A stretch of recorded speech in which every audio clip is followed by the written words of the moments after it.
Assalamualaikum students, myself Huma Tanveer. Hope you all are fine. Today we will start our next chapter of class 7 from Science Fact File 2. Okay students, open your book, page number 48. Our chapter is chapter number 4, Magnets and Electromagnets. This is our topic. हम आज पढ़ेंगे electromagnets और magnets के related. ठीक है students, मैंने यहाँ पे कुछ पॉइंट्स हाईलाइट किए हैं. ठीक है, मैं उनको रीड करूँगी और आपको आपके टॉपिक्स के रिलेटेड समझाऊंगी. ठीक है, आपने अपनी रीडिंग को कंप्लीट डन करना है. ठीक है, आपने उसको कंप्लीट समझना है. A piece of iron or steel which has been magnetized so that it keeps its magnetic properties is called a permanent magnet. एक ऐसा पीस आयरन और स्टील का जो अपनी मैग्नेटाइज पावर को कॉन्टिन्यू रखता है, ठीक है, उसकी मैग्नेटिक प्रॉपर्टीज़ को अपने साथ अटैच्ड रखता है, वो होता है permanent magnet. Magnetic forces act और relatively small distance, usually just a few centimetres, but we can use them to great effort. जो मैग्नेटिक फोर्सेस होती हैं उनका स्मॉल अगर डिस्टेंस भी उनमें हो तब भी वो एक दूसरे को अट्रैक्ट करने लग जाती हैं. ठीक है, कुछ सेंटीमीटर्स में भी. इसलिए हमें जो भी काम करना होता है वो बहुत ज़्यादा एफर्ट के साथ इनके साथ काम करना पड़ता है. Did you know loudspeakers contain strong permanent magnets? You should never place a magnetic CD near a loudspeaker. It can ruin it. क्या होता है कि जो लाउड स्पीकर्स होते हैं उनमें एक स्ट्रॉन्ग परमानेंट मैग्नेट यूज़ किया जाता है, इसीलिए हम उसके जो पास है मैग्नेटिक सीडीज़ वगैरह नहीं लेके जा सकते. अगर हम लेके जाएंगे तो वो उनको ही रुइन करेगा. ठीक है, उसके जो सीडी है वो हमारी करप्ट हो सकती है, ख़राब हो सकती है. और next topic is attraction and repulsion. जी, attraction, the end of the magnet which points to the north is called north seeking pole or N, the other end is the south seeking pole or S. Attraction और repulsion के related मैंने आपको आपकी new terminologies के अंदर भी बताया था. अट्रैक्शन वो पावर होती है जिसमें दोनों चीज़ें आपस में एक दूसरे को खींचती हैं, और रिपल्शन वो होती है जिसमें दोनों चीज़ें एक दूसरे को दूर करती हैं. ठीक है, ओके. अगर हम मैग्नेट की बात करें तो अगर हम एक मैग्नेट का नॉर्थ साइड दूसरे मैग्नेट की साउथ साइड पे लेके जाएं तो वो दोनों आपस में अट्रैक्ट करेंगी. ठीक है, एक दूसरे को अपनी तरफ खींचेंगी. लेकिन अगर हम दोनों साइडों की नॉर्थ साइड सेम साइड सामने लेके जाएं तो वो रिपेल करेंगी, एक दूसरे को धकेलेंगी. ठीक है. मैग्नेटिक फील्ड मैग्नेट के आसपास का एरिया होता है. ठीक है, अब आप देख रहे हैं यहाँ पे लाइन शो करिए, ये जो लाइन शो करिए मैग्नेटिक फील्ड है. जैसे जैसे अगर आप एक मैग्नेट है, for example this is a magnet, अगर आप इसको इसके साथ लेके जाएंगे, अब यहाँ पे उसकी स्ट्रेंथ बहुत ज़्यादा स्ट्रॉन्ग है मैग्नेटिक फील्ड, थोड़ा सा दूर लेके जाएंगी उसकी मैग्नेटिक फील्ड जो है वो थोड़ी सी कम हो जाएगी as compare to this place. फिर जैसे जैसे दूर लेके जाएंगी वैसे वैसे इसकी मैग्नेटिक फील्ड कम होती जाएगी, पावर कम हो जाएगी, इसकी स्ट्रेंथ कम हो जाएगी. ठीक है, और फिर एक टाइम ऐसा आएगा कि दोनों में कोई अट्रैक्शन नहीं रहेगी. तो वो एरिया जहाँ पे दूसरा मैग्नेट अट्रैक्ट करता है या रिपेल करता है दूसरे मैग्नेट को, ठीक है, तो वो वाली तमाम फील्ड जो है वो मैग्नेटिक फील्ड कहलाती है. ओके,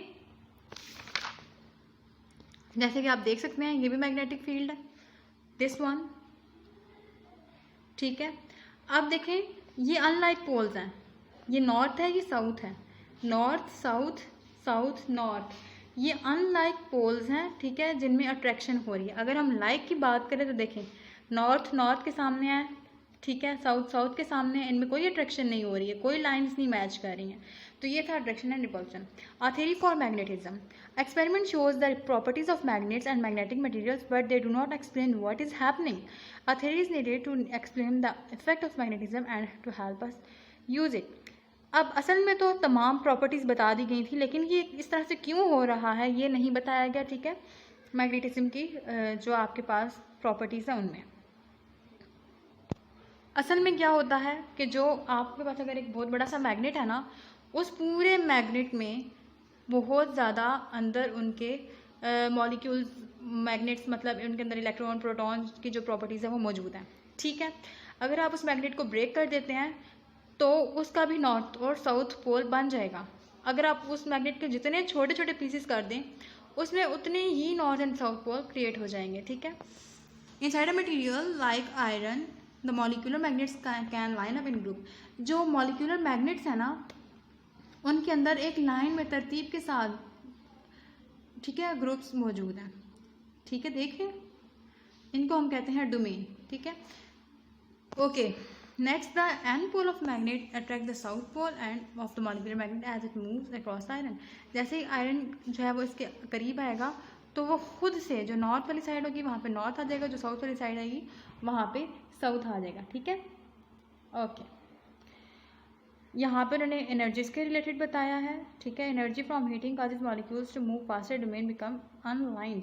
देखें, ये एक नॉर्मल सा मैग्नेट है। जब इसको हॉट किया है, जब इसको गर्म किया है, तो इसके अंदर मौजूद सारे जितने भी मॉलिक्यूल्स के अंदर जो मौजूद हैं, इसके अंदर मॉलिक्यूलर आइटम्स, वो सारे अनलाइंड हो गए हैं। ठीक है, लाइन में नहीं रहे, सीक्वेंस ही नहीं रहा, ना ही कोल्ड वाटर में। ठीक है, hitting a magnet with a hammer और simply dropping it into a hard floor will remagnetise a permanent magnet. अगर एक परमानेंट मैग्नेट है, अगर आप उसको हिट करते हो हैमर के साथ या उसको बहुत ज़ोर से थ्रो करते हो तो वो डीमैग्नेटाइज भी हो सकता है। ठीक है, उसकी जो अंदर मौजूद मॉलिक्यूल्स हैं वो बहुत ज़्यादा अनलाइंड हो जाएंगे, फिर उनमें कोई तरतीब नहीं रहेगी, वो डीमैग्नेटाइज हो जाएंगे। जी, magnetic induction. When a piece of iron or steel is placed near to a magnet, the magnetic domains line up and it become magnetized. This is called induced magnetism. कोई भी पीस है आपके पास iron का या steel का, जब आप उसको मैग्नेट के करीब लेके गए हैं तो उसकी जो मैग्नेटिक डोमेन्स हैं वो बिल्कुल लाइन में आ गई हैं, सीक्वेंस में आ गई हैं। ठीक है, इसको हम कहते हैं इंड्यूस्ड मैग्नेटिज्म। ठीक है, अगर आप किसी आयरन को या आपने मैग्नेट से पुल कर लिया, पीछे खींच लिया है, तो उसकी मैग्नेटिज्म ख़त्म हो जाएगी, लूज हो जाएगी, उसको हम कहेंगे टेम्पररी मैग्नेट। और अगर उसकी पावर नहीं ख़त्म होती और वो मैग्नेटाइज्ड रहता है तो हम उसको कहेंगे परमानेंट मैग्नेट। ओके, इसके अलावा hard and soft material magnetic material है। आपके पास जो आयरन है वो एक सॉफ्ट मैग्नेटिक मटेरियल है, लेकिन जो स्टील है वो एक आपके पास हार्ड मैग्नेटिक मटेरियल है। ठीक है, अगर हमने उसको परमानेंट मैग्नेट बनाना है, ठीक है, तो हम उसको कैसे बनाएंगे? A piece of steel can be magnetized by stroking it with a magnet. However, a better way of making a permanent magnet is to place steel inside a coil of wire when an electric current flow and coil strong magnet.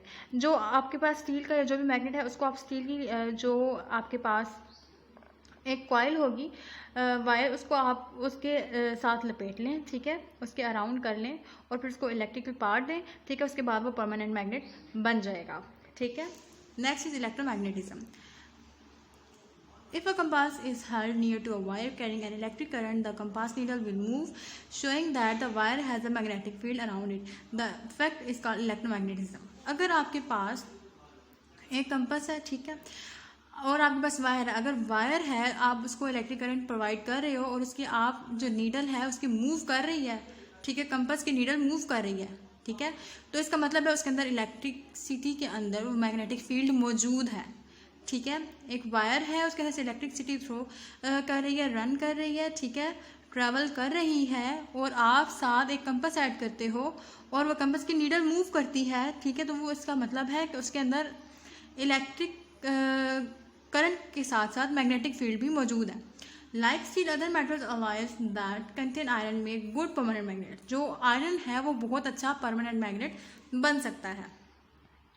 Magnetic fields and coils. A long tightly wound coil is called solenoid. When a current flows in a solenoid, the magnetic field looks just like that of a bar magnet. जो solenoid है एक coil होती है, ठीक है, और अगर इसके अंदर से करंट को फ्लो करवाया जाए तो एक जो स्ट्रॉन्ग मैग्नेटिक फील्ड है, जैसे कि मैग्नेट बार में होती है वैसी शो होती है। ठीक है, तो वो हमारे पास ऐसा पीस सोलिनाइड कहलाएगा। जैसे कि आपको ये नज़र आ रहा है, सोलिनाइड है, इलेक्ट्रिक फील्ड दी है, ठीक है, उसकी जो मैग्नेटिक पार्ट्स हैं वो भी आपको नज़र आ रही है, तो ये एक सोलिनाइड है। ओके,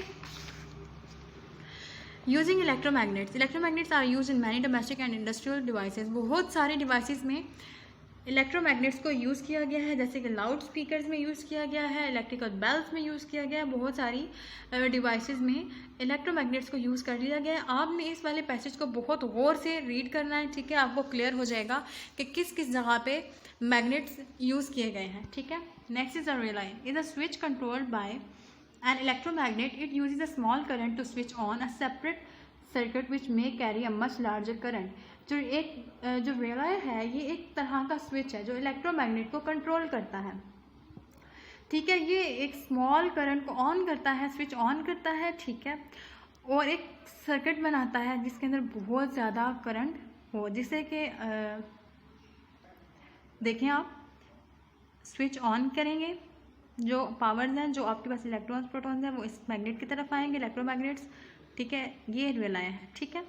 इसकी जो कॉइल है ये और करंट प्रोड्यूस करेगी, ठीक है, आयरन लीवर के साथ, और फिर ये इसके साथ कांटेक्ट करेगा और आउटपुट में मोटर स्टार्ट हो जाएगी, ठीक है। ये starter, clear. Next is circuit breaker. Circuit breaker आप जानते हैं कि सर्किट ब्रेकर को हम यूज़ करते हैं जब कहीं भी कोई ख़तरा हो जाए। फॉर एग्जांपल बहुत ज़्यादा करंट फ्लो करने लग गया, सर्किट ब्रेक कर जाएगा और फिर बड़े हादसे से बचा जा सकता है, ठीक है। अब मैं आपको बताऊंगी सर्किट ब्रेकर वर्क कैसे करता है। देखें यहाँ पे करंट सप्लाई हो रहा, ठीक है। ये आपके पास इलेक्ट्रोमैग्नेट्स हैं, ठीक है। जैसे ही करंट की ये जो आयरन कैच है ये बिल्कुल इसके साथ अटैच है।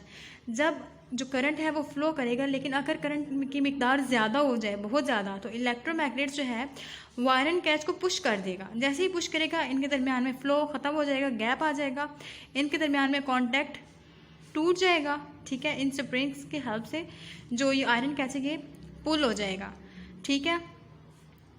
रेस्ट बटन, देखिए ये रेस्ट बटन ऊपर हो गया। जैसे ही रेस्ट बटन ऊपर हुआ, इस कॉन्टैक्ट को दरमियान में गैप आया, स्प्रिंग ने आयरन को कैच कर लिया, ठीक है। इनके दरमियान में अब कोई कांटेक्ट नहीं है, यहाँ पे सर्किट ब्रेक हो गया। अगर सर्किट ब्रेक ना होता तो फिर पूरे घर में आपके जो करंट है उसका फ्लो ज़्यादा हो जाना था, ठीक है, और फिर डेथ इशू भी बन जाता है, ठीक है। लेकिन ये सर्किट ब्रेकर बहुत ज़्यादा यूज़फुल है। मैं आपको अगेन बता देती हूँ कि जो सर्किट ब्रेकर है, जैसे ही करंट ज़्यादा आएगा इलेक्ट्रोमैग्नेट्स में, जो रीसेट बटन है ये ऊपर हो जाएगा, आयरन कैच बैक साइड पे आ जाएगा, दरमियान में उनका जो कांटेक्ट है वो ब्रेक हो जाएगा, ठीक है। फिर यहाँ पे करंट फ्लो नहीं करेगा। Did you know electromagnets are also use in magnetic resonance imagination MRI scanners. These machines are used in hospitals and enables doctors to see inside the body without cutting it open. जो doctors होते हैं उनको body के अंदर देखने के लिए जो है ना MRI स्कैनर्स की ज़रूरत होती है, ताकि वो कट वगैरह ना करें, ठीक है, वो डायरेक्टली देख सकें। Strong information using magnetism. Magnetism has become very important in the modern world for storing information. जो आपके पास मैग्नेटिज्म है वो बहुत ज़्यादा इंफॉर्मेशन को स्टोर करती है, ठीक है। पिक्चर्स को, क्रेडिट कार्ड्स के नंबर्स को, STDs को, कंप्यूटर के अंदर मौजूद डाटा को, इन तमाम चीज़ों को स्टोर करने में बहुत ज़्यादा यूज़फुल होती है। जी स्टूडेंट्स, ये हमारा था आज का टॉपिक मैग्नेट्स एंड इलेक्ट्रोमैग्नेट्स। इनके रिलेटेड मैंने आपको शॉर्ट फॉर्म में सारी एक्सप्लेनेशन दे दी है, ठीक है। आपने रीडिंग को अच्छे से डन करना है। ओके स्टूडेंट्स, होप आपको समझ आ गई होगी। Thank you for watching my video. अल्लाह हाफिज़।